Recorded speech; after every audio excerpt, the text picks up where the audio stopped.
Hello friends, welcome to Kottaga Netsko. Today I am going to show you how you can enable God mode in your Windows 10 PC. Okay, what is God mode? God mode is a master control panel which is available in Windows 10 and Windows 7 as well. Okay, what is the work of master control panel?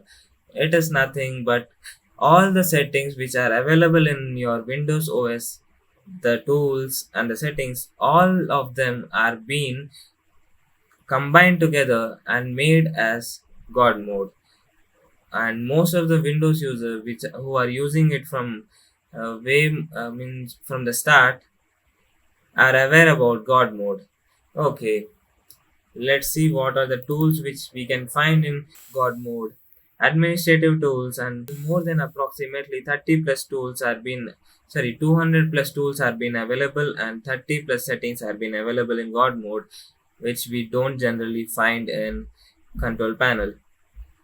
Okay, now I'm going to show you how you can enable the God mode in your PC. So I'm going to delete this one and I'm going to make a new God mode. So I am creating a new folder and I have given a folder name in the description.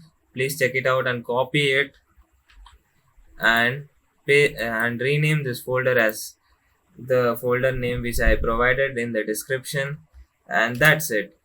You're done with creating the God mode and you have enabled God mode in your PC. And that's it, guys. I hope you understood this video. If you feel this helpful, please like, share and subscribe. And thanks for watching. And please click on the bell icon for further notifications. Thank you. Bye.